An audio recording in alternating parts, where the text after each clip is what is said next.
मोहम्मद अवैस साहब, आपकी जाने बातें हैं। टैक्स का हर बजट में एक जो है बनाया जाता है कि ये हमारा होगा एक लिमिट, और इस लिमिट तक जो है एक हदफ बनाती है हुकूमत कि हम टैक्स हासिल करेंगे। लेकिन होता ये है कि वो जितना भी हम टैक्स हासिल करते हैं वो सूद की अदायगियों में चला जाता है।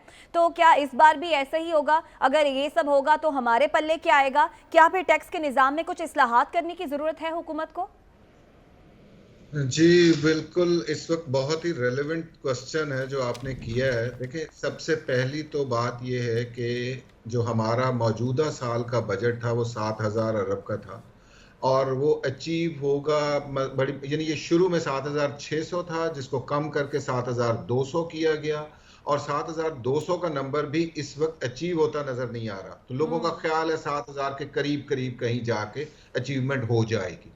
अगले साल के लिए इन्होंने जो बजट रखा वो 9,200 का रखा, जो बहुत ज्यादा आप कह लें कि इस वक्त बड़ी इंक्रीज नंबर लग रहा है कि ये शायद अचीव हो सकेगा या सर ये नहीं होगा। बताइए ये क्वेश्चन, मैं एक चीज सिर्फ सर ये कर दूं। बताइए कि जी जी जी साहब जी साहब, जी असल में गवर्नमेंट ने अभी जो रीसेंट अनाउंसमेंट्स कर दी, एक तरफ हमारा जो मौजूदा मसला है वो महंगाई का मसला है।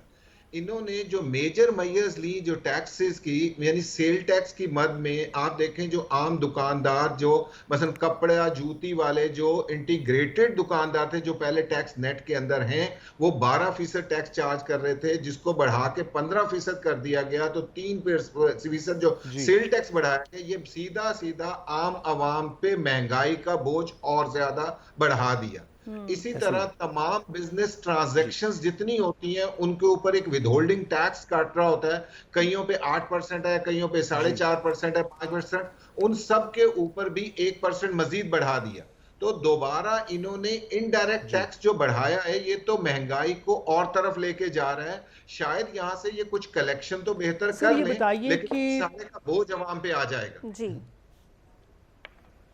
सर ये जी साहब बताइए साहब, कि क्योंकि आप तो बजट की और दीगर चीज़ों की पेचीदगियां हमसे बहुत बेहतर समझते हैं, लेकिन अगर हम इसको एक ज़रा लार्जर पिक्चर के पर्सपेक्टिव में देखें कि पाकिस्तान जो पैसे पाकिस्तान के हुकूमत कलेक्ट करेगी, उन पैसों में से हुकूमत ने, या जो हुकूमत के पास आ जाएंगे उन पैसों में से हुकूमत ने तमाम अखराजात करने हैं, और हुकूमत कहती है कि हम 900 के करीब 928 आई थिंक का फिगर है कि हम इतने बिलियन कलेक्ट करेंगे।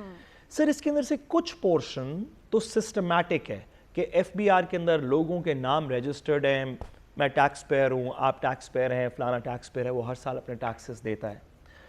कुछ इसके अंदर से पोर्शन वो है जो गवर्नमेंट के कॉन्फिडेंस पे डेवलप करता है। हम देखते आए हैं कि पॉलिटिकली जिन गवर्नमेंट्स का पब्लिक कॉन्फिडेंस बेहतर होता है उसको लोग पैसे ज़्यादा देते हैं। जहाँ पे पब्लिक कॉन्फिडेंस कम हो गवर्नमेंट में, उसमें हमने देखा हिस्टोरिकली पैसे कलेक्शन, टैक्स कलेक्शन कम हुई। आपके ख्याल में इसहाक डार साहब का ये जो 900+ का जो टारगेट है, ये कितना अचीवेबल है, और इसमें से कितना पोर्शन उनका पब्लिक कॉन्फिडेंस रिलेटेड होगा?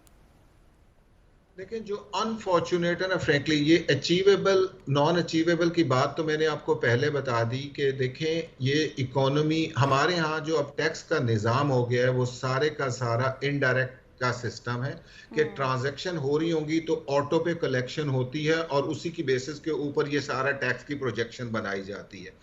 ये जो इनडायरेक्ट टैक्स होता है ये अवाम देती है, जो खरीदार होता है वो दे रहा होता है, तो ये उस पे ले गए। जी। अब जो इकोनॉमी की सूरत हाल है, इकोनॉमी तरक्की नहीं कर रही। हमें देखना पड़ेगा कि लोगों के पास सरप्लस अमाउंट नहीं है तो खरीदारी नहीं हो रही होगी।